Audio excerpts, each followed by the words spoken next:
Halo semuanya, selamat datang di podcast Pengen Jadi Apa. Bersama gue Ani dan partner gue tentunya Raga. Dan di podcast ini kita akan ngobrol dengan salah satu orang Dengan seorang aja udah cukup. Seorang ya, lebay banget. Dengan seorang tamu, ya kan. Dan bahas profesinya. Semoga habis dengar podcast ini kalian terinspirasi mau jadi apa. Dan tamu kita hari ini adalah Larasati Dewangga. Halo. Hai. Kita panggilnya apa? Panggilannya Anggi ya? Iya, panggilannya Anggi. Dari mana Anggi? Angga kali harus. Dari tadi dia penasaran dari mana Angginya. Mana Angginya? Sebenarnya tuh kan aku kembar, namanya Larasati Dewangga. Harusnya aku tuh Larasati Dewanggi, kembaran aku tuh Laraseta Dewangga.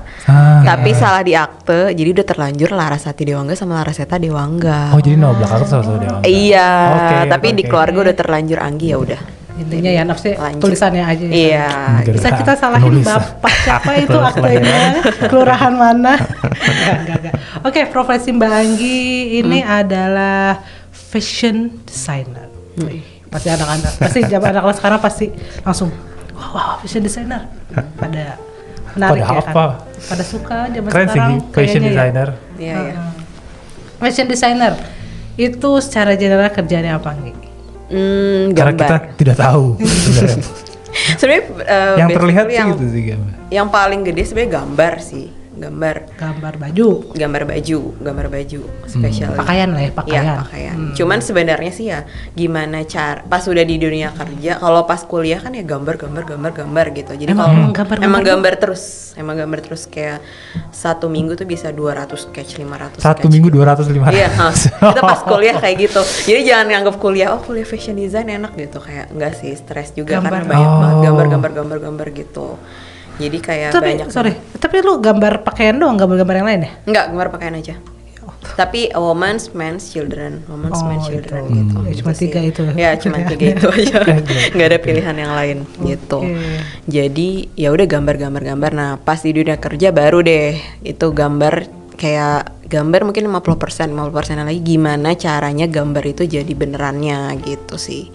Dan bagus sebagus gambarnya gitu sih. Pas dunia kerja gitu bedanya. Kalau kuliah kan masih gambar aja, realisasi ada sih, cuman nggak terlalu kayak pas kerja lah gitu. Pas udah dijual sekarang gitu. Kalau pas kerja emang gimana tuh? Kalau lu boleh ceritain detailnya kerjaan lu tuh ngapain? Selain tadi gambar, terus lu bilang merealisasikan tuh kayak gimana tuh jalannya, prosesnya? Menjahit kah atau Kalau sekarang sih karena udah ada karyawan di bawahnya, jadi gimana caranya gue bisa ngasih tahu ide gue dengan ide gue tuh nyampe ke mereka, karyawan gue yang gue maksud tuh nyampe lah ke mereka gitu. Kadang karena kan biasanya gue udah ngedesain nih, tapi yang ngerti kan cuman gue doang ya. Iya. Harus mengkomunikasikan. Iya, gimana caranya komunikasiin si desain itu ke karyawan gue nangkep lah apa yang gue maksud gitu. Makanya biasanya pas gambar tuh gue gambar sedetail mungkin. Biasanya kan ada juga yang kayak desainer gambarnya asal sketch aja gitu. Kalau gue tuh sukanya sedetail mungkin biar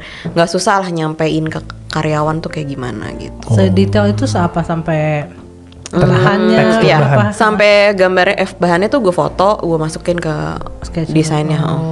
Gitu. Kayak placement si potongan tangannya tuh ada di sebelah mana gitu-gitu tuh sampai sedetail itulah gitu. Oke.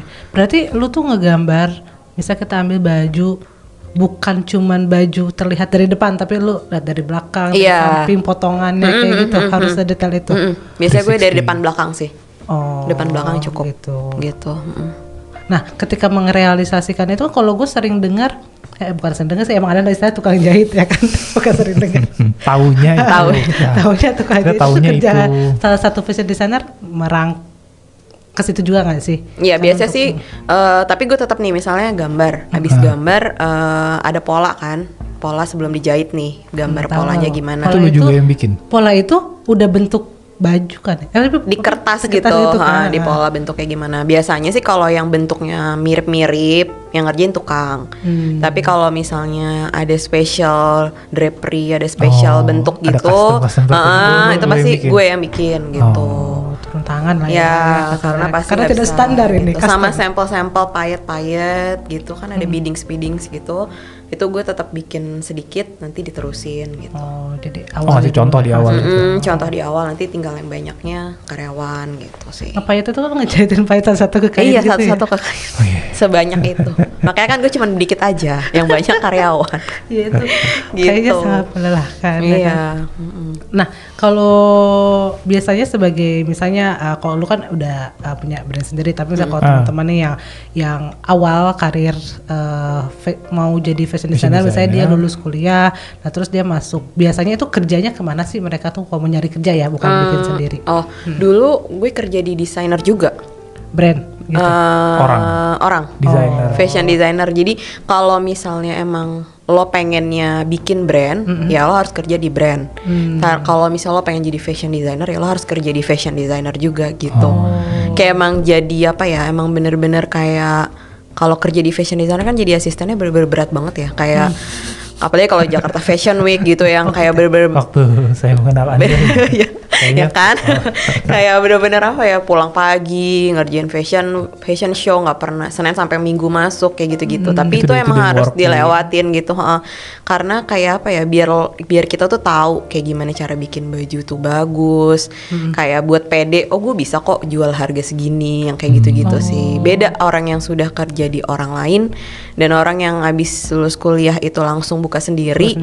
Beda ternyata. Setelah 7 tahun kita nge-building brand sendiri, ternyata emang kita harus kerja sama orang dulu sebelum kita buka brand sendiri. Pengalaman dulu. Iya bener, ada pengalaman, lihat kayak gimana gitu-gitu sih.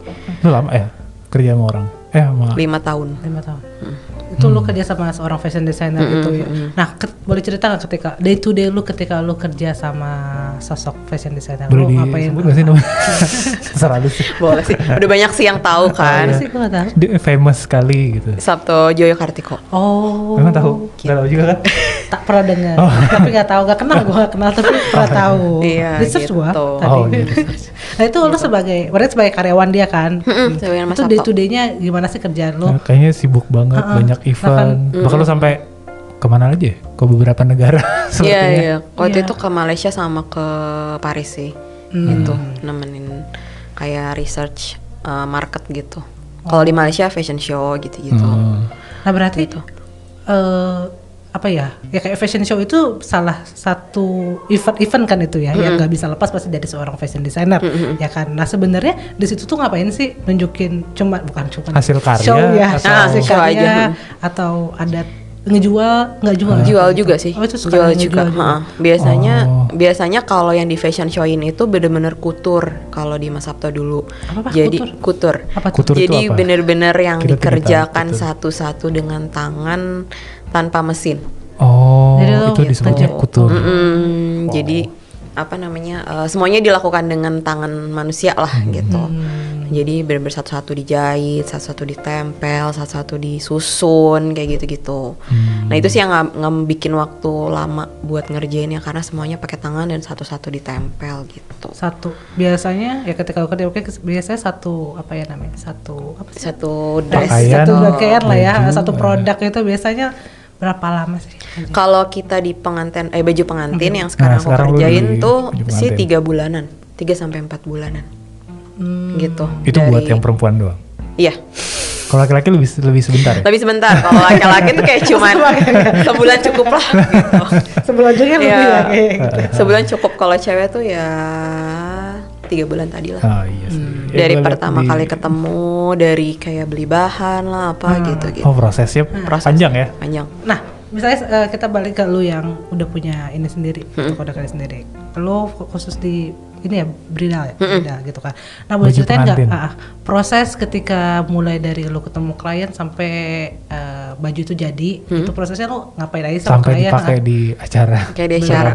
Apa aja yang Biasanya sih pertama kan ketemu dulu nih buat ngasih tahu dia maunya gimana. Kayak biasanya sih kalau bride itu kebanyakan dia harus klik sama si desainernya. Jadi dia harus menemukan jodohnya lah kalau kata mereka iya. tuh. Lah, bukan Jadi mau dinikah. cari jodoh lagi. Jadi kayak dia harus selain dia suka karyanya, tapi dia juga harus klik sama desainernya lah gitu. Jadi dia harus ketemu, meeting, terus ngobrol. Dia suka apa enggak sama karya kita, suka enggak sama kitanya as a person. Terus biasanya kalau udah oke, kita beli bahan bareng biasanya sama kliennya. Beli bahan bareng, kayak milih bareng gitu. Dia suka yang mana, kita suka yang mana. Kalau pengantin tuh lebih personal sih, kayak every little thingsnya tuh kayak personal gitu, dari bentuk, dari warna, dari detail segala macamnya tuh kayak personal banget gitu. Jadi makanya kayak satu baju ya satu gitu, jadi enak banget ngerjainnya gitu. Terus ya udah ntar abis dari beli bahan, aku mulai start desain. Nanti dia pilih desain yang mana, terus fitting. Udah deh fitting 3 kali biasanya. Terus habis fitting 3 kali, nanti aku hari-hari makein baju. Gitu. Tugas terakhir ya. Tugas terakhir memakaikan sampai baju. acara selesai kan? Enggak, sampai dipakein aja, sampai dia keluar udah. Gitu. Kecuali ada banyak baju ganti-ganti dipakein terus. Iya, kalau misalnya akad resepsi ya balik lagi nanti. Gitu. Tapi beli bahan dulu ya, bukan gambar desain dulu ya. Gue kira gambar desain paling cuman kasar aja. Baru beli bahan. Tapi ada sketch awal. Sketch awal kayak bentuk aja gitu. Tapi akan detailin lagi pas nanti setelah beli bahan. Ya kira-kira desain dulu udah ditentuin bahannya ini, enggak juga ya? Di sketch kasar jadi ketahuan kan dia butuh bahan berapa.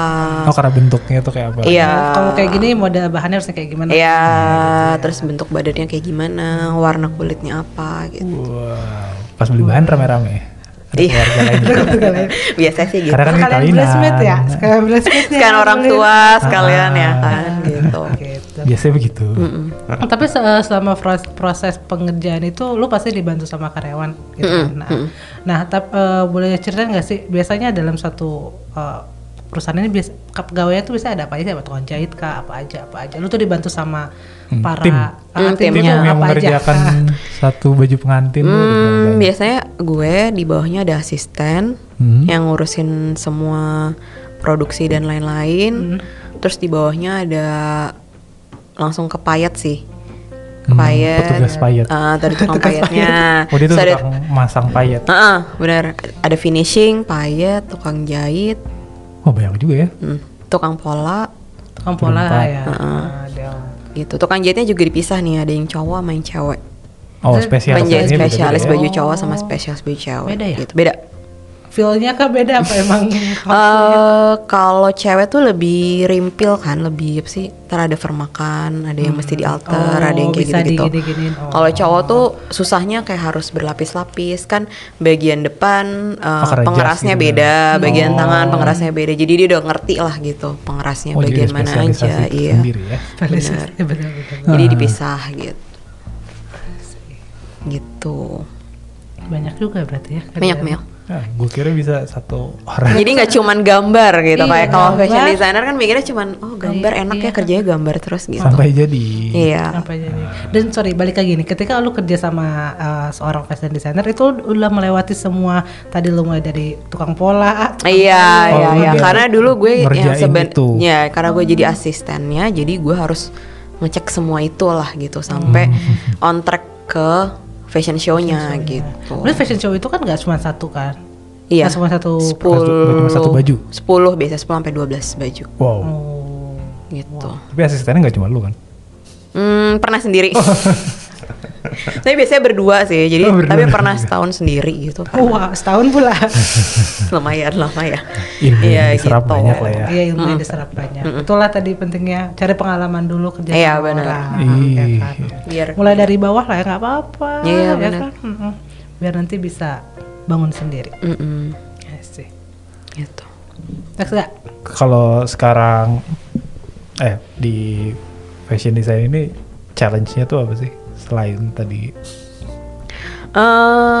sekarang sih yang lagi gue building itu kita harus ngikutin generasi zaman sekarang. Generasi zaman sekarang. Jangan suara kenapa generasinya? Sekarang. Berarti udah kayak tua apa kita ya? Kalau ngomong generasi zaman Tawan deh sekarang gue itu ya. kita udah tua biasanya. Ya sih biasanya tuh apa ya? Maksudnya kan banyak desainer-desainer baru lah kan kalau sekarang. Maksudnya sekolah fashion kan udah banyak nih sekarang. Kalau zaman dulu gue kan kayak pilihannya cuman berapa sih di Jakarta gitu. Oh, cuma dikit dulu ya? Iya, kalau sekarang tuh banyak. pakai short course aja lo udah bisa jadi desainer gitu. Oh gitu. Desainer zaman sekarang tuh short course udah jadi desainer. Kalau zaman dulu gue, lo sekolah dulu 3 tahun, lo ke Milan dulu, lanjutin sampai master baru lo jadi desainer. Jadi lo dulu gitu. sekolah fashion 3 tahun, 3 tahun. terus lo ke Milan? Enggak. Gue udah capek sekolah, jadi gue mau cari duit aja gitu. Jadi, tapi lo 3 tahun tuh kayak kuliah gitu ya? Iya, kuliah. Kuliah lu 3 tahun. Kuliah 3 tahun gitu. Jadi tadi lu mention zaman sekarang, generasi sekarang itu udah bisa jadi desainer dengan kursus-kursus. Iya. Mungkin karena emang informasinya udah cukup bertebaran. Iya, informasinya cukup berketebaran. Terus dia bisa nyari tukang-tukang bekas desainer besar misalnya. Terus kan sekarang informasi lewat Instagram, lo jualan lewat Instagram juga udah bisa gitu kan. Kalau zaman dulu gue kan ya dari teman ke teman dulu, dari kayak gitu-gitu kan, nggak langsung ya dari Instagram lo ngepost bagus juga orang udah ngeliat gitu kan. Padahal lo belum tahu nih tentu hasil aslinya kayak gimana itu gitu. foto gambar dia. Iya gitu kan. Nah kan lo harus hati-hati. Nah kalau orang zaman sekarang kan yang penting di Instagram bagus, oh ini bagus kok, followersnya banyak ya kayak gitu-gitu kan. Nah jadi gue harus ngejar nih kayak apa sih yang dilakuin sama anak zaman sekarang nih yang baru-baru keluar dengan short course ini. Terus apa sih yang mereka lakukan, apa sih yang klien mau, apa sih yang klien cari, kayak gitu sih. Jadi sekarang lebih building ke marketingnya, nguatinnya gitu. Oh iya. Biar bisa bersaing ya. Iya, biar bisa bersaing. Ya itu challenge terbesarnya sih kayak gimana. Jadi gue nggak boleh ikutan tua juga sama yang lain yang keluar bareng sama gue. Gue harus ikutan muda sama yang baru-baru gitu sih. Berarti itu relate ke ini nggak sih, kayak istilahnya nggak tahu di fashion designer tuh ada ngomong lo harus update sama mode zaman sekarang. Emang gitu? Iya bener. Emang mode ya? Bahasanya tuh mode ya? Apa sih? Iya. Ya kan? Iya. Mode itu pasti rubrik mode. Fashion zaman sekarang. Fashion. Nggak tahu. Mode itu bahasa Indonesianya lah ya. Oh kalau bahasa Inggris. Kira gue tuh bahasa Inggris mode. Pokoknya ini ya keep update lah ya, update ya dengan baik itu dari sisi marketing maupun dari sisi desainnya itu sendiri gitu. Ya, karena emang zaman sekarang banyak sih, kayaknya ya maksudnya nggak cuma di fashion designer doang, kayak banyak industri lain juga harus keep up gitu. Iya benar. Karena kan anak zaman sekarangnya cepet gitu, kayak ngelakuin apa tuh cepet. Terus apa tuh harus cepet, apa tuh harus kalau akhir-akhir ini sih gue ngerasanya tuh semua baju tuh harus ada ceritanya lah personal, gitu. Ya, iya. Kalau dulu kan beberapa klien aja yang pengen personalize gitu. Kalau sekarang tuh kayak every clients tuh maunya personalize gitu. Padahal gue udah ngelakuin itu sih sebenarnya dari dulu kan gitu. Semuanya harus personal, satu-satu dibuatnya, satu brand ya satu baju gitu. Nggak ada yang punya lagi gitu kan. Cuman sekarang tuh harus gitu kalau sekarang tuh kayak anak kan yang nikah sekarang pun lebih muda. Kayak zaman dulu tuh mungkin umurnya lebih. Itu kelahiran 90 sampai awal 2000-an kan. Zaman sekarang tuh yang nikah. Ya kan kelahiran. Nggak tahu. Ya. Sekarang udah awal 2000. Klien lu biasanya umur berapa? 90 udah ya? 90 iya udah lewat. Klien lu biasanya? Klien gue tuh sekarang umurnya sekitar 21 sampai 23-an, 24. Berarti 2000-an. Gue kira gue terlalu muda waktu menikah. Umur 26. Sekarang tuh ya gitu sih, umurnya pokoknya sekitar antara 21 sampai 25 lah.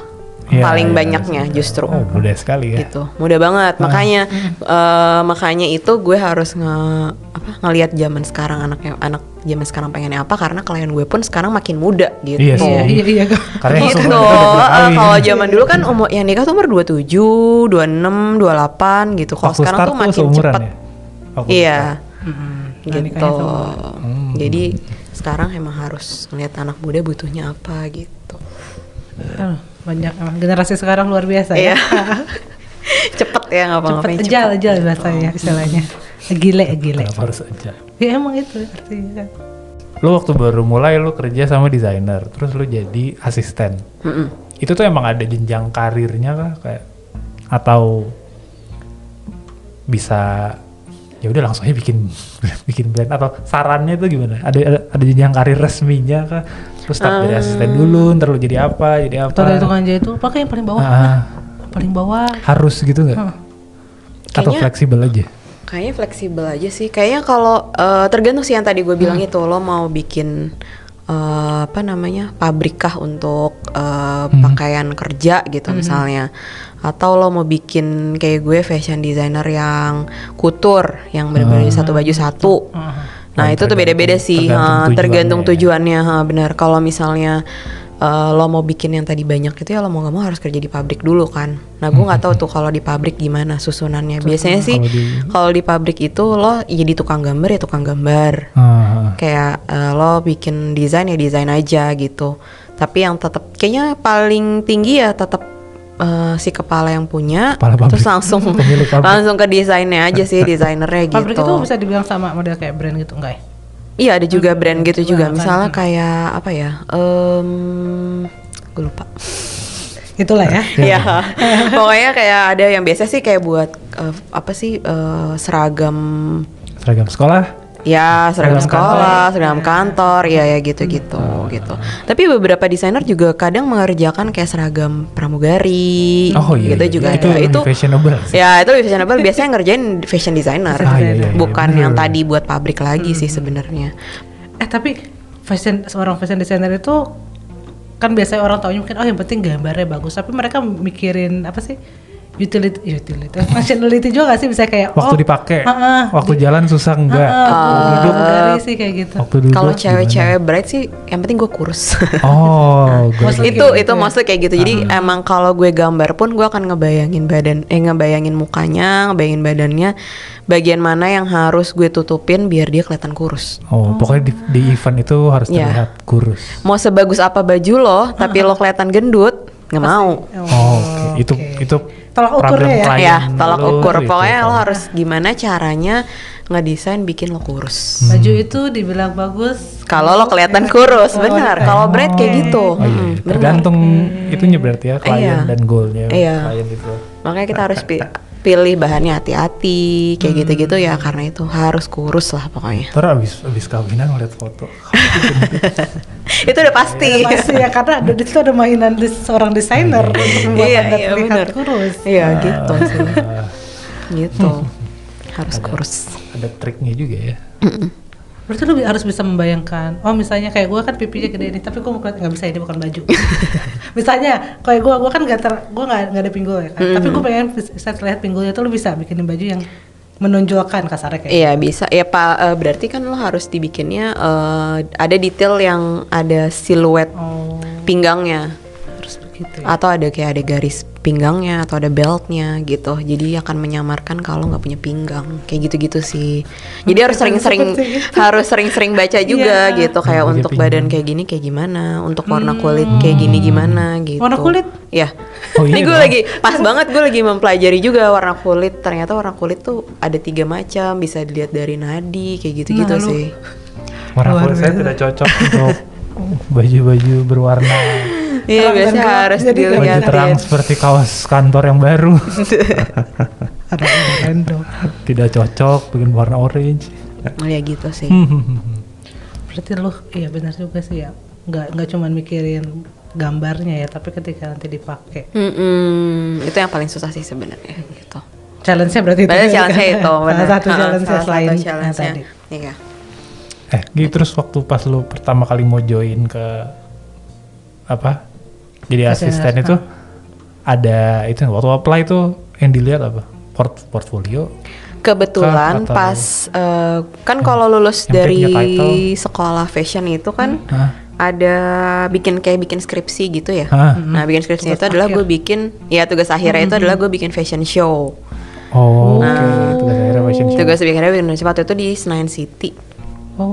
Gitu waktu itu. Terus habis itu bikin fashion show itu kebetulan kan ada di juri-jurinya nih. Jadi beberapa desainer jadi jurinya. Nah salah satunya waktu itu Mas Sabtu jadi desainernya gitu. Jadi kayak udah tahu. Jadi udah kelihatan kali ya, maksudnya udah tahu hasil kerjanya kayak gimana, cara kerja gimana, karena kan kita pas di sana juga presentasi kan. Apa yang kita punya, kita brandnya kayak gimana gitu-gitu. Kenapa bikin kayak gini gitu ya. Kebetulan waktu itu ngambilnya children. Jadi model-modelnya anak-anak. Iya, anak-anak gitu, anak-anak kecil umur 1 sampai 5 tahun. Lucu banget. Umur 1 sampai 5 tahun gitu. Karena bosan kan. Sekolah fashion 3 tahun tuh bosan sih. Ya, kalau nggak kuat-kuat banget, iya gambar gitu. Tapi maksudnya ya lu bilang bosan, tapi ini nggak sih ketika lu lulus, ketika lu bikin fashion show, lu merasa puas nggak? Puas sih. Oh, oke. Kira-kira ya cuma gini doang, kirain karena lu. Karena kan ada ngejar ini juga, ngejar apa? Ada best fashion designer, ada best gitu kayak gitulah. Kita kan ceritanya kan waktu masih student ya, jadi kayak masih ngejar kayak gitu-gitu, nyala ya. Kompetitif lah ya. Ya gitu. Terus lu dapat best. Dapat. Yes. Itu jadi portfolio juga ya. Iya benar-benar gitu. Makanya habis itu buat terus ikut lomba-lomba juga kan.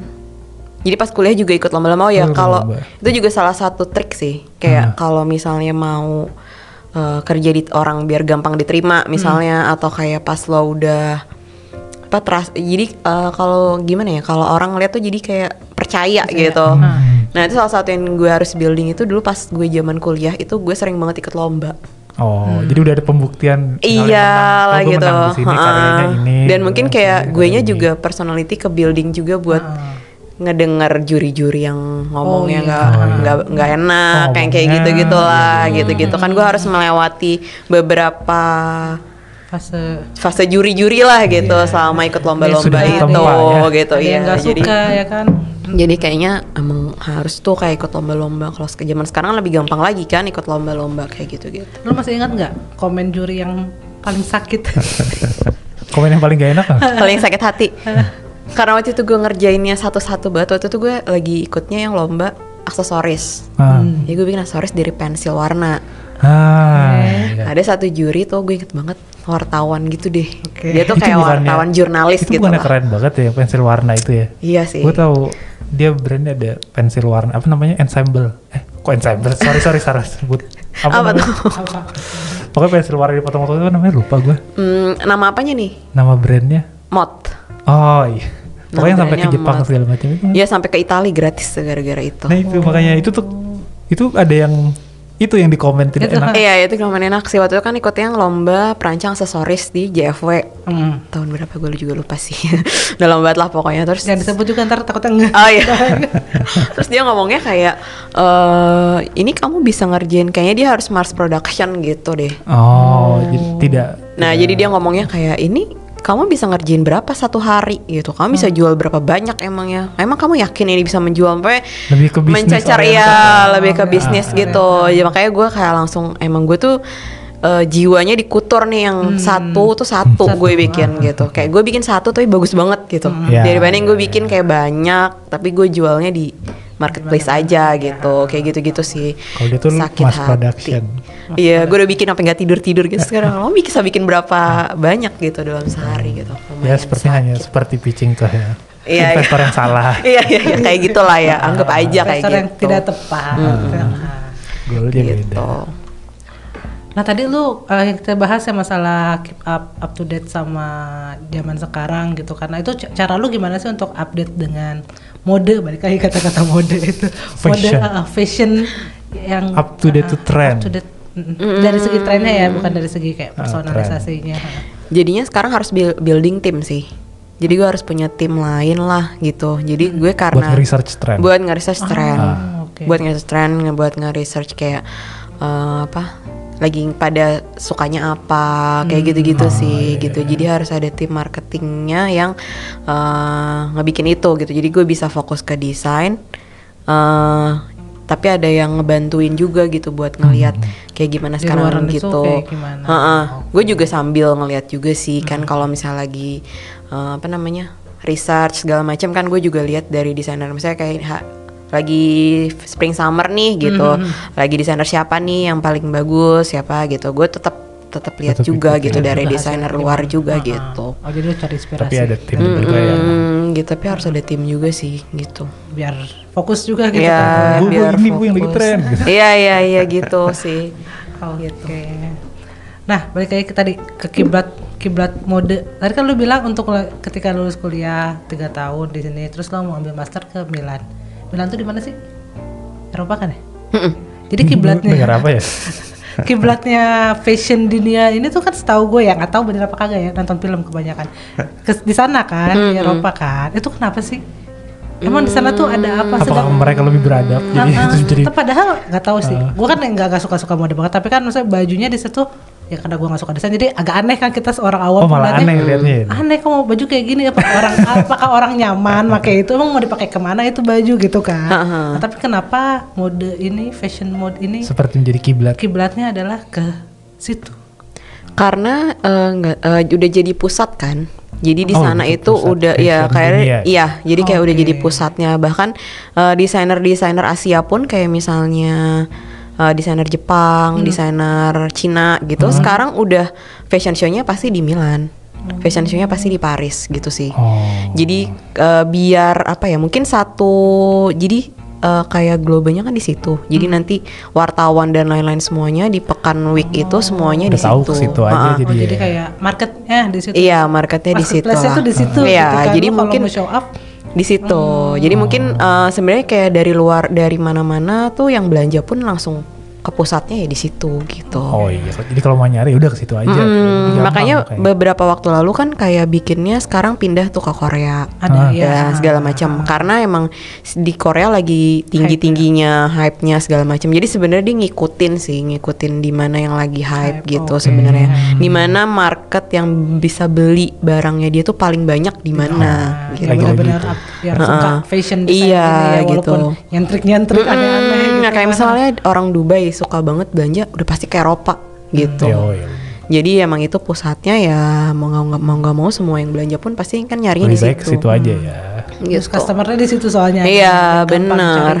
Jadi sebenarnya dia yang mencari marketnya sih sebenarnya gitu. Dan kalau fashion show tuh kayak tadi kan dibilang nggak bisa dipakai bajunya gitu. Emang sebenarnya fashion show itu bukan untuk dijual, tapi dia sedang menjual jati dirinya dia tuh apa sih? Karena sedang berkarya. Iya. Menunjukkan karya aja ya. Jadi sebenarnya fashion show kayak gue bukan kan juga kerja nih di desainer ya. Sebenarnya kalau gue lihat itu dia fashion show itu cuma ngeluarin unek-uneknya dia aja. Dia cari duitnya nggak di situ. Oke. Di mana dong? Justru mengeluarkan uang untuk membuat suatu fashion show. Iya, jadi dia cari duitnya ya dia bikin custom baju, dia bikin bride juga, kayak gitu-gitu sih. Dia jual baju ready to wear juga, tapi nggak di baju fashion show itu. Tapi mungkin kalau fashion show-nya keren bisa ngebawa customer lagi kali ya. Iya benar. Sekarang kan jadi gengsi-gengsian lo pakai bajunya siapa nih, kayak gitu kan. Jadi dia kalau namanya udah bagus ya dia mau fashion show juga tetap ada yang beli juga gitu. Kawinan gue pakai Dewa enggak? Iya ya kayak gitu-gitu kan. Kayak kawinan pakai baju siapa, makeupnya siapa, kayak gitu-gitu lah. Salon 3 kali. Salon 3 kali. Kenapa nyusahin? Kan sekarang kayak gitu, makeupnya siapa, fotonya siapa, kayak gitu kan. Ntar tinggal di mention kan. Apa namanya? Bukan exposure apa sih Kak namanya? Kok kayak gitu istilah zaman sekarang tuh bukan privilege juga udah lah. Iya. Prestis. Iya. Benar. Nikahnya di mana kayak gitu kan. Nah itulah yang anak zaman sekarang. Lihatlah gitu. Gue juga dulu. Enggak dulu kan. Gue nikah di Kemang gitu. Ya dulu nggak segitunya. Sekarang bener-bener lumayan sih. Berarti gue udah anak zaman sekarang dari dulu. Apa sih Kak? Apa sih anak zaman sekarang? Sekarang dari dulu. Berarti pas lu dari dulu anak zaman masa depan gitu. Apa deh? Aduh, kayak jelas seragam gitu. Lu karena lu seorang fashion designer, mostly berarti baju-baju yang lu punya itu desain sendiri. Maksudnya ya baju-baju tertentu lah ya, nggak mungkin baju hari-hari. Awas desain sendiri. Enggak sih kayak malahan. Enggak. Oh, gue kira lu bikin. Iya, karena gue bikin sendiri ya. Nggak ada waktunya. Oke, itu udah bener-bener. Nggak ada waktunya, jadi kayak bener-bener gue kerjain yang request by iya, gitu aja ya. Baju anak gue malah kadang gue bikin. Oh, gitu. Justru kayak lucu ya baju anak gue, kalau gue nya kayak udahlah. Gitu ya. Iya. Itu waktu pertama kali dulu kerja, lu ngerjain project apa? Bikin baju apa? Fashion show. Baju kutur. Baju kutur fashion show gitu. Orang dewasa loh. Dewasa. Iya, kan tadi kan lu ini orang dewasa tuh ya. Bikin kayak 10 piece gitu deh, pokoknya bikinnya dari tali tambang yang dijahit, diwarnain dulu, terus dijahit ya, satu-satu ya gitu-gitu deh. Yang suka agak benar sih. Agak beda. Iya. Oke. Emang gue suka banget sih ngerjain yang kayak gitu, yang kayak satu-satu terus detail. Ya kayak tadi pensil warna itu kan gue dulu bosen banget ngerjain fashion design sih, kayak gue kuliah udah bosen banget nih gitu. Akhirnya gue building lah si brand ini gitu. Masih ada nggak sih? Bikin udah nggak kepegang. Lagi hiatus. Karena kita bangun lagi. Iya, lagi oh maaf, kena kaki lagi. Tarik jempol kaki, kesel banget. Enggak, kelingking ya. Sorry. Iya gitu deh. Tapi bener ya, berarti fashion show itu bukan apa sih, cuman unek-unek yang aneh-aneh. Soalnya gue bisa lihat ya sesuatu yang aneh. Ada yang gue liat pakai balon di atas terus jadi baju. Iya. Banyak banget itu. Iya. Terus yang disemprot badannya jadi dress. Itu ajang ini kali, ajang show up kreativitas. Iya, sebenarnya biar kita tetap seneng aja sih, tetap sih. Kalau sama klien kan kalau cari duit nih, kita nggak bisa. Kadang nih kalau kita nggak desain, kita kasih aneh-aneh dikit aja gitu, dia nggak mau kan gitu loh. Jadi kayak sesuai pesanan. Iya, sesuai pesanan. Pokoknya tetap dia cantik, tetap dia kurus lah gitu. Pokoknya kita boleh lah kasih di beberapa klien yang kayaknya agak nyentrik nih, kayaknya agak aneh nih gayanya, kayak pengennya sesuatu yang beda nih, boleh gue kasih nih gitu. Tapi biasanya kalau yang bride pada umumnya ya kayak gitu aja gitu sih. Standar lah ya tadi ya. Kurus gak kurus. Di fashion show tuh buat lo mengekspresikan diri. Iya benar. Gitu. Oke, gue baru ngerti ternyata. Terusan, kira gue orang ngapain gak bakal ada yang pakai, ternyata cuma buat. Iya. Padahal baju itu juga nggak akan dibuat apa-apa sih gitu kan. Setelah dibikin, tapi kan didokumentasikan. Di display, ditaruh aja gitu di. Iya, ditaruh di studio. Kadang kalau dulu kan selalu ada photoshoot buat. Kalau dulu kan majalah masih laku banget ya. Kalau dulu tuh sekarang udah enggak. Tapi tetap photoshoot kan sekarang. Tetap photoshoot paling buat Instagram konten kayak gitu-gitu kan. Iya, tapi nggak seseru dulu lah. Kalau dulu kan dipinjam terus styling ini segala macam buat majalah ini gitu. Oh, dulu gua satu buat banyak majalah. Iya. Dan dia style kan yang minjem stylistnya nih. Stylistnya ya tergantung stylingnya dia kayak gimana, jadi beda-beda tuh bajunya jadinya. Jadi kan seru yang ngeliatnya. Modelnya juga beda-beda. Beda-beda. Jadi akan jadi ya macam-macam gitu. Jadi begitu lo selesai fashion show ngelihatnya tuh kayak wah seru nih lihat di majalah gitu. Baju lo bisa jadi beda-beda. Iya. Gitu. Kalau sekarang nggak tahu deh ya. Karena gue satu dadah gitu kan bajunya. Jadi gue nggak tahu deh, nggak ini lagi gitu. Terus biasanya lu tuh tadi satu bride tuh 3 bulan. Udah itu tuh 3 bulan itu emang ngerjain cuma buat satu klien itu doang atau enggak? Bisa paralel. Sebulan tuh maksimal 8 sampai 9 baju lah. Wow, banyak ya. Banyak kan ada ibunya, mother of the bride, sister gitu, gue juga ambil. Jadi ya sekalian paket tuh mau kawinan, cowoknya gitu kan. Jadi ya sebulan bisa 10 gitu misalnya. One stop shopping. Iya. Yang mau kawinan, gitu. bisa langsung. Tapi lebih capek mana? Waktu lo build ini sendiri atau waktu masih kerja jadi asisten? Sama orang. Kalau dulu kerja sama orang sih gue lebih capek fisik gitu ya. Kalau sekarang tuh lebih capek pikir. Karena lo yang mikir ya.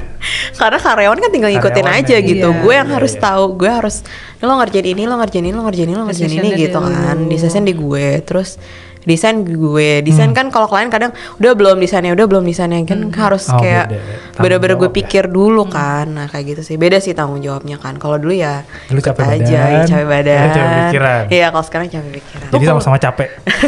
Iya benar, namanya juga kerja ya. Iya benar. Lu bisa nyari inspirasi kalau lagi buntu itu ngapain? Biasanya suka datang ini pameran seni justru. Gue nggak mau ke fashion lagi gitu.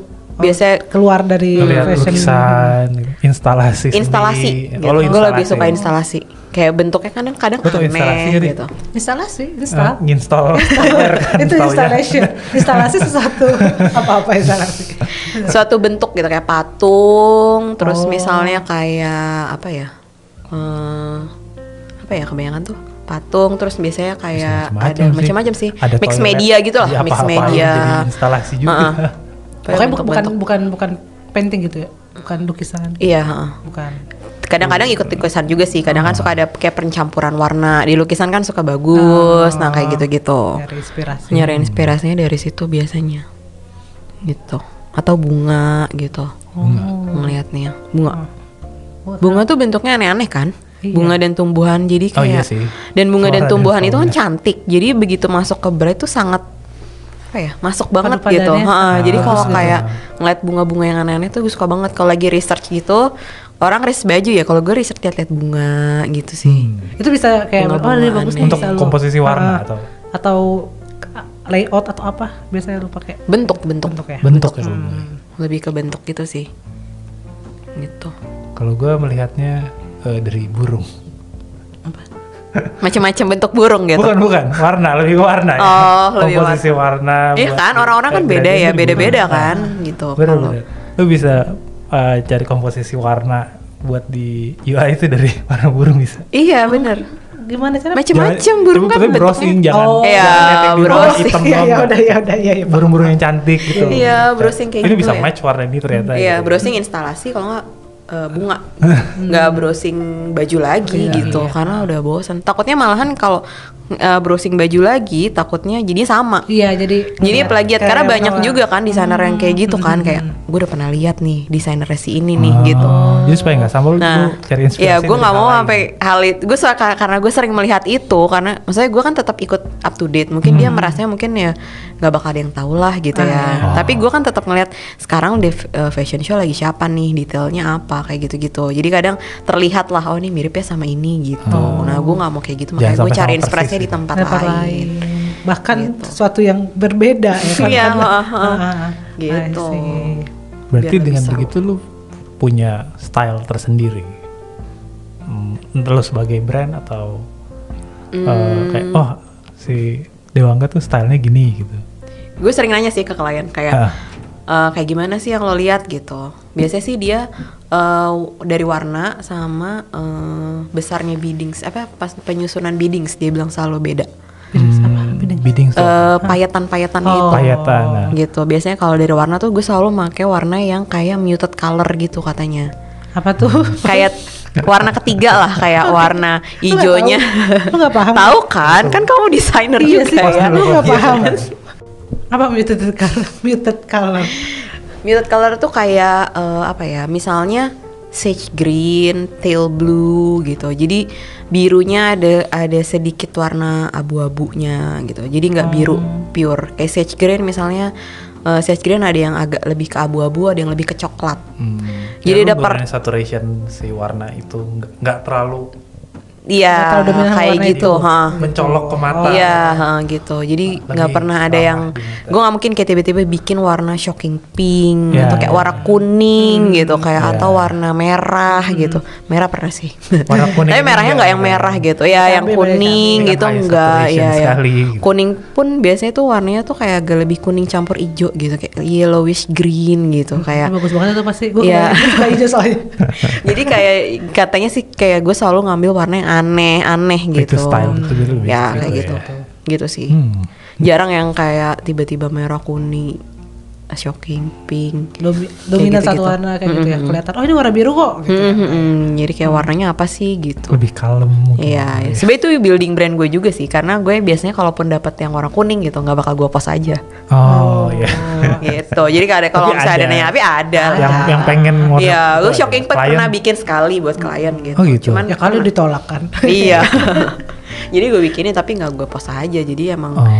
Tapi lama-lama dulu sih gue bikin gitu, tapi nggak gue post. Jadi lama-lama yang attract ke gue ya yang suka warna yang itu. Gitu. Itu seperti memfilter. Iya. Jadi sampai sekarang pun kayak gitu. Kayak Mother of the Bride gitu, gue nggak pernah ngepost Mother of the Bride, kadang-kadang aja gitu. Karena gue mau filter ya, karena gue pengennya bride-nya aja lah gitu. Ngikut kok keluarganya. Gitu. Dia pintar, ambil yang pentingnya aja. Iya gitu. Ambil yang paling show-nya aja. Sekalian aja. Mama bisa nggak? Bisa. Adik-adik juga sekalian. Iya gitu. Oh bisa tante gitu. Sekalian ada 20 bridesmaid ya, kok bisa? Bisa, tapi kita filter aja gitu. Klien macam-macam juga ya. Yang paling menantang klien kayak apa tuh? Ada nggak? Pernah nggak cerita seru? Sebenarnya sih kalau klien yang atau menantang, jangan diceritakan. Oh sebenarnya kalau klien menantang adalah klien yang keluarga keluarganya ikut andil dalam pembuatan baju, biasanya kayak gitu sih. Jadi desainer harus approval keluarga. Iya bener. Jadi kadang udah approval desain, udah approval ini, tiba-tiba ada keluarga yang kok ini gini ya. Nah itu sih biasanya yang lebih menantang di gue gitu.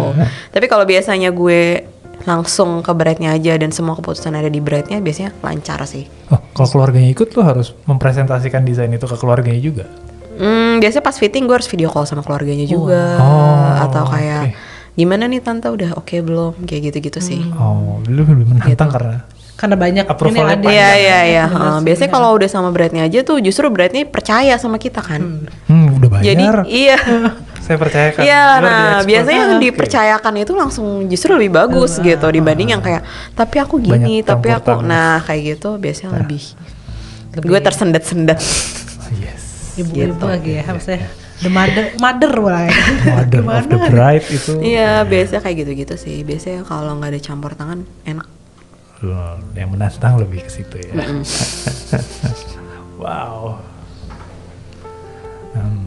Kita mau nanya pertanyaan yang sensitif. Enggak sensitif poin, enggak sensitif poin.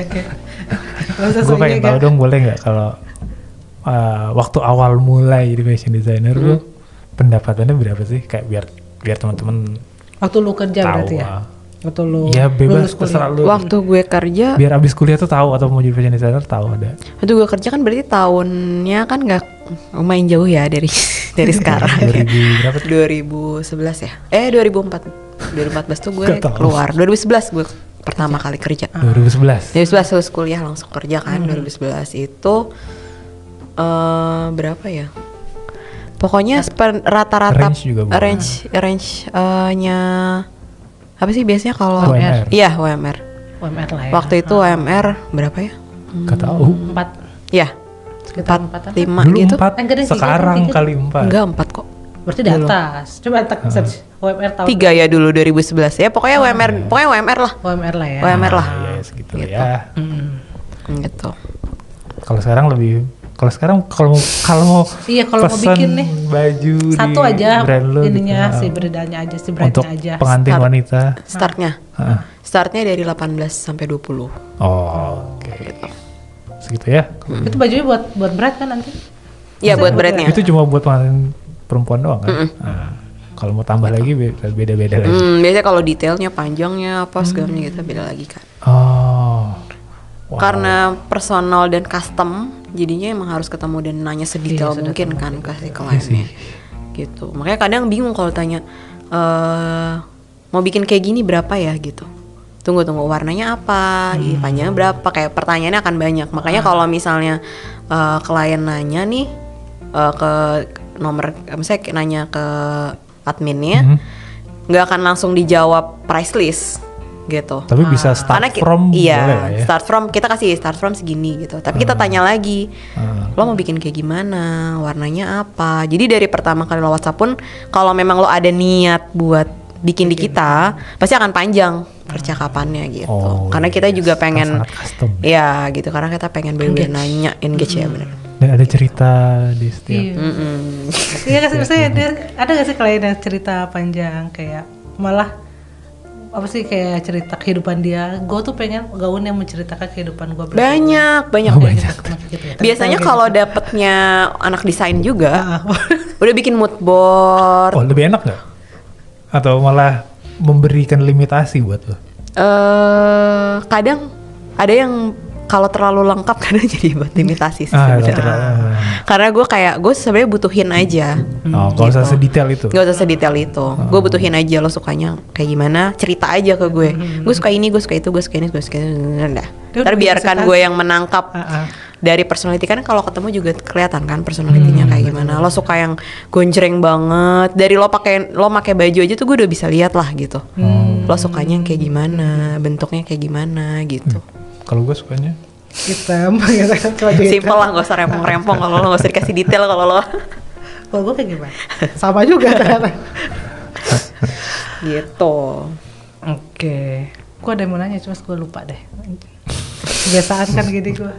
Karena gak ditulis, baru kepikiran. Tadi, UMR udah ya. Sekarang nih buat teman-teman yang saat ini lagi kuliah fashion designer, ada saran dan tips nggak nih buat menjadi fashion designer yang handal, yang baik tentunya ya, dan laku di pasaran? Ada saran? Kalau di dunia bride sih mesti dengerin bride-nya sih. Gitu. Pendengar yang baik. Pendengar yang baik. Kayak kita mesti apa ya? Di jalan tengah lah gitu. Kita boleh ambisi, kita pengen bikin ini, tapi kita harus denger juga dia pengennya apa gitu. Kalau di dunia bride dan custom harus kayak gitu sih. Kadang soalnya banyak juga bride designer yang udah besar. Tapi ya udah, pokoknya lo ikut aja ya, gue bikinin gitu. Kadang gue pengen sih kayak gitu, kayak belum saatnya. Pokoknya gue ikutin aja ya, gue maunya apa gitu. Pasti bagus gitu. Tapi gue pengen dia tuh seneng aja sih gitu. Kayak gue lebih pengen apa ya? Kayak apa sih yang lo mau? Apa sih yang lo pengen banget di hari halo kayak gitu-gitu sih. Gue pengen jadi desainer yang mendengarkan aja gitu. Itu sih lebih ini sih gitu. Useful gitu ya. Iya, karena yang datang juga kayak iya soalnya desainer ini aku tuh nggak bisa ini, soalnya aku nggak bisa nentuin ini karena udah kayak gitu sih. Gue banyak denger kayak gitu, jadi gue kayak coba deh gitu dengerin aja kliennya gimana apa gitu. Kalau niatnya untuk bikin custom ya gitu setelah lulus gitu. Nanya, lo dari kapan udah tahu pengen jadi fashion designer ini? Dari SMA. Dari SMA.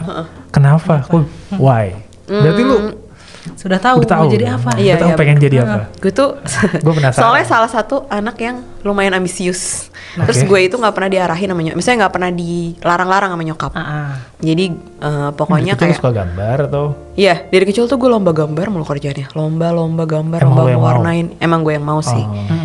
Kebetulan, dan bokap gue itu jago gambar kayaknya. Nurun. Jadi kadang suka kalau lagi senggang gitu.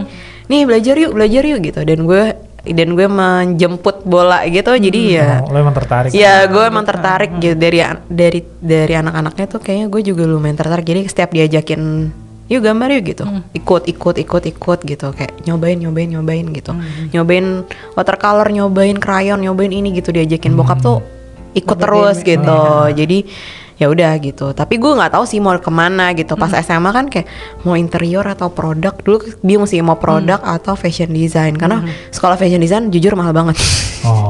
Jujur mahal banget, fashion design tuh jujur mahal banget. Sekarang tuh juga masih mahal sih, tapi berapa kalau zaman sekarang kan udah 100-200 juta ya untuk masuk kuliah. Untuk masuk itu bukan selesainya. Bukan. Itu belum all in ya? Belum all in. Itu uang pendaftaran. Belum all in. Zaman gue dulu tuh 47 uang pangkalnya. Oh ya, mahal sih. Belum sama kayak gue beli kain, gue beli apa gitu. Oh iya, beli itu pangkal kan bukan uang semester juga kan? Bedanya kan uang semester. Kita udah gak ada uang semester lagi sih. Jadi setahun sekian, tapi belum sama kayak beli ini beli itu. Gitu. Untuk lo day to day lo kuliah, bahan, keperluan itu kayak beli sendiri. Segitulah gitu. Jadi tahun itu tuh mahal. Jadi gue coba cari. Pas gue research tuh, wah kok sekolah fashion mahal ya, mampus gimana nih gitu. Karena dari SMA udah pengen, karena ada pelajaran tata busana dulu di SMA kebetulan. Pas ada. Gue waktu SMP ada tuh. Iya kan, jadi dan saya gak bisa ini gimana caranya. Nah jadi kayak wah lumayan seru ya nih gitu. Gue kayak tertarik banget nih gitu, dan kerjanya gambar. Terus kok direalisasiin bisa beneran ada hasilnya gitu. Karena gue tuh suka hasil akhir yang cepet gitu. Gitu kayak biar lihat langsung oh cepet jadinya bagus nih gitu. Jadi gue kayak tertarik gitu. Oh mahal banget ya. Akhirnya persetujuan nyokap gimana ya? Akhirnya gue offernya ya product design dulu atau fashion design. Ternyata nyokap gue bilang apapun yang bisa dikerjakan di rumah karena kamu anak perempuan lakuin. Konsiderasi lebih. Iya, konsiderasi nyokap gitu. Pokoknya kalau misalnya ya dua bisa. Makanya gue offernya 2 itu. Kata nyokap gue, ya udah kalau coba aja gitu. Terus kata nyokap gue pengen ini sih gitu. Terus kata nyokap gue, ya udah yuk coba. Dapat lampu hijau, ya udah gue coba gitu.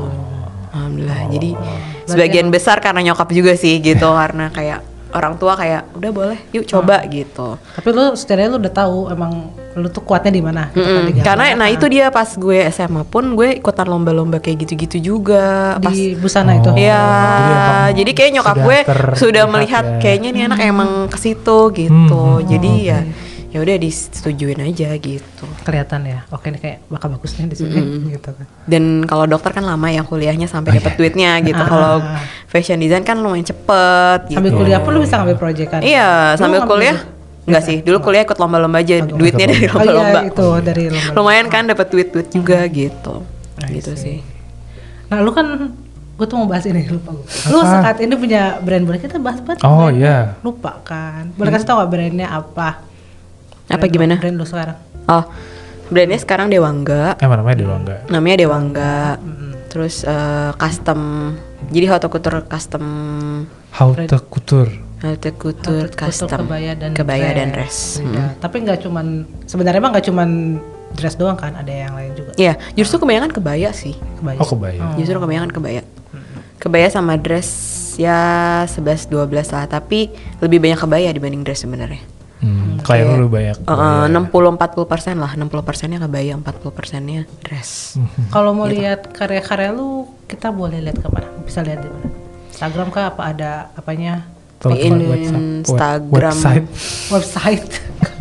Baru Instagram sama datang ke studio sih. Lu di studio? Studio ada. Di mana? Di Cinere. Dengan nama yang sama ya? Dengan nama namanya Dewangga Oh, aja. Dewangga aja. Ini Penjelasan aja sih apa yang gue buat. Iya. Gitu. Haute couture tuh lebih ke gue buat sesuatu yang satu dan pakai tangan tadi yang gue ceritain itu sih. Iya. Situ kalau teman-teman mau lihat, ntar ada Instagramnya, kita taruh. Kalau dia mau kawin, kalau dia mau nikah dan bikin baju, ya kan? Kalau dia mau kawin, kenapa? Sekalian keluarga-keluarganya. Tapi emang gitu sih. Waktu itu juga mau nikahan, terus lainnya nyari baju juga ya sekalian aja. Iya. Gak ribet juga kan ya. Bahan buat bridesmaid sekalian nyari. Iya benar. Gitu. Daripada beda-beda. Oke, mungkin kayaknya pertanyaan dari gua sama Arga cukup segitu. Anggi, mungkin dari lu ada nggak yang mau disampaikan, baik itu apapun terkait profesi ini yang mau lu share nih ke teman-teman, ada nggak yang belum kita tanyain? Yang belum kita tanyain. Kira-kira penting nih. Tapi penting. Apa ya? Kalau nggak ada nggak apa-apa. Udah sih kayak pertanyaannya udah banyak banget sih. Udah keluar semua dari gue sebelum building brand sampai udah ini brand gitu sih. Pokoknya yang penting sih sebenarnya kalau punya brand harus punya tim sih. Jangan sendirian. Kalau sendirian nggak kemana-mana. Nggak kemana-mana. Lu pernah ya di awal pasti sendirian? Kapan lu tahu lu harus punya tim? Waktu start langsung. Kebetulan kan gue startnya berdua sama suami. Waktu itu gue belum nikah sih, gitu. Jadi suami gue yang sudah akan membuilding. Walaupun dia punya pekerjaan lain juga gitu. Jadi kayak sebenarnya dia awalnya membantu aja gitu. Tapi dia akhirnya mengambil 50% dan 50% gitu. Jadi dia building marketingnya, gue building desainnya gitu. Karena kita tim jadinya dan kita sering maksudnya kita ngebahas kan lebih lama ya gitu, lebih sering gitu kan ngebahas ini gitu. Cuma berdua ya. Gitu sampai akhirnya kayaknya kita butuh tim nih gitu buat biar kita lebih gede kita harus juga bikin gede dulu gitu. Investasi orang. Iya gitu. Sebenarnya kan itu yang paling susah ya, menjaga sumber daya manusianya itu sih, gitu. Gimana cara building si sumber daya manusianya ini yang susah sebenarnya gitu. Kalau sendiri malah lebih gampang. Kalau kerjain sendiri? Ya lo kerjain sendiri, lo apa sendiri, on time segala macam gitu kan. Lo nggak perlu marah-marah, nggak perlu Cuma bisa aja kompetisinya kan. Lo bisa bikin satu, misalnya. Gitu. Ini sekarang lo bisa. Gue bisa bikin 10 sebulan kan, beda kan. Gitu. Beda angkanya, kan? Jadi gitu. Semakin banyaknya gitu customer sih. Lo tahu gue harus tambah tim gue. Ya gitu. Jadi sebenarnya kayak kalau lo mau besar jangan takut bikin tim besar gitu sih. Oke. Kita akan bikin tim besar.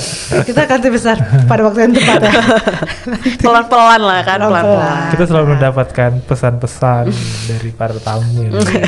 Karena kita ini loh. Karena kita bikin ini juga buat menjawab pertanyaan kita. Oh iya benar. Sekalian mencari jawaban ya. Thank you banget Anggi udah jadi tamu di podcast. Sama-sama. Semoga menginspirasi. Iya pastinya. Pasti. Udah sharing banyak banget tadi pengalaman lu sebagai fashion designer. Informasinya pasti akan bermanfaat buat teman-teman yang dengerin. Thank you juga ya buat teman-teman yang udah dengerin. Kalau lo ada pertanyaan, saran atau request mau bahas profesi apa, bisa langsung kirim aja ke email kita. Dan kalau lo rasa obrolan ini bermanfaat, jangan lupa buat di-share ke orang yang lain ya. Thank you. Sampai jumpa di episode selanjutnya. Thank you Anggi. Sama-sama.